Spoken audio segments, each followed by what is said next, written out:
ग्रामीण क्षेत्रों की सियासत का सबसे बड़ा उत्सव माने जाने वाला त्रिस्तरीय पंचायत चुनाव क्या इस साल टल सकता है? विधानसभा चुनाव के बाद ही पंचायत चुनाव की चुनाव होना चाहिए। पंचायत चुनाव समय पर कराने में सबसे बड़ी दिक्कत केंद्र सरकार द्वारा प्रस्तावित जनगणना 2027 को लेकर शुरू हुई कवायद है। चुनाव में देरी की एक प्रमुख वजह आरक्षण का नया फॉर्मूला भी है। पिछले चुनाव में इसे लेकर सरकार को फजीहत का सामना करना पड़ा था। पिछड़ा वर्ग के नाम पर विपक्ष को सरकार पर हमले करने का मौका मिला था। नमस्कार, मैं पलक त्रिवेदी और आप देख रहे हैं इंडिया न्यूज डिजिटल।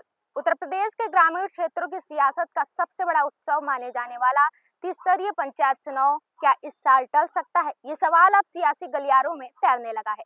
राज्य निर्वाचन आयोग यानी कि मई-जून 2026 तक चुनाव कराने की तैयारी में जुटा है, लेकिन कई ऐसे तकनीकी और प्रशासनिक पेच फंसते नजर आ रहे हैं जो इन चुनाव को आगे की ओर ढकेल सकते हैं। इन तकनीकी पेच के साथ ही बीजेपी सपा दोनों दलों के वरिष्ठ नेता भी अंदर खाने की बैठकों में यही कहते सुन रहे हैं कि विधानसभा चुनाव के बाद ही पंचायत चुनाव के चुनाव होना चाहिए।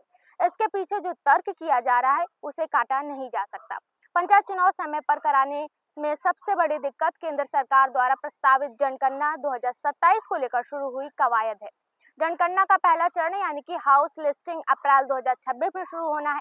जनगणना का एक विशाल राष्ट्रीय प्रक्रिया है जिसमें लाखों शिक्षकों और सरकारी कर्मचारियों की ड्यूटी लगती है। चूंकि पंचायत चुनाव में भी यही कर्मचारी तैनात होते हैं, इसलिए एक ही समय पर दो बड़े काम कराना प्रशासन के लिए लगभग असंभव होगा। प्रदेश में ग्राम पंचायतों के पुनर्गठन और परिसीमन की प्रक्रिया अभी जारी है। कई ग्राम पंचायतों को नगर निगम या नगर पालिकाओं में शामिल किया गया है। इसके चलते वार्डों की संख्या और सीमाओं में बदलाव होना है। जब तक वार्डों का अंतिम निर्धारण नहीं हो जाता, तब तक आरक्षण और वोटर लिस्ट का काम अंतिम रूप नहीं दे सकता।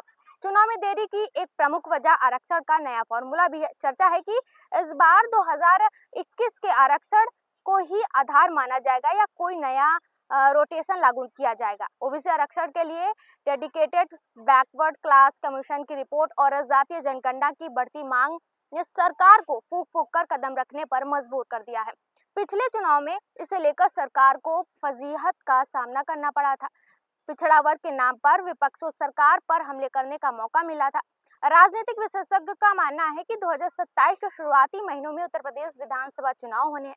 सत्ताधारी दल और विपक्ष दोनों ही विधानसभा चुनाव से ठीक पहले पंचायत चुनाव में अपनी ऊर्जा झोंकने में हिचक नहीं रहे हैं। पार्टी के बड़े नेताओं का मानना है कि गांव की राजनीति में ब्लॉक और जिला पंचायत स्तर बड़ी संख्या में टिकट के दावेदार सामने आएंगे। एक नेता को टिकट दिया जाएगा और बड़ी संख्या में नेता नाराज होंगे। इससे पार्टी को जमीनी स्तर पर नुकसान की आशंका गहरा रही है। पार्टी का मानना है कि जो नेता अभी एक साथ घूम रहे हैं, पंचायत चुनाव में टिकट की रार में अलग अलग हो सकते हैं। एक एक ब्लॉक में कई नेता एक दूसरे के खिलाफ खड़े हो सकते हैं। फिर इसका सीधा प्रभाव पार्टी के विधानसभा चुनाव की तैयारी में झेलना होगा। कहा जा रहा है कि इन दिक्कतों से बचने के लिए शायद सपा ने पंचायत चुनाव नहीं लड़ने की घोषणा भी कर रखी है। यानी बीजेपी को इस स्तर पर नेताओं को एकजुट करना मुश्किल हो सकता है। अगर पंचायत चुनाव के नतीजे उम्मीद के मुताबिक नहीं रहे तो इसका असर विधानसभा चुनाव के माहौल पर भी पड़ सकता है। फिलहाल के लिए इतना ही। ऐसे ताज़ा जानकारी और खबरों के लिए हमारे साथ जुड़े रहिए और देखते रहिए इंडिया न्यूज डिजिटल।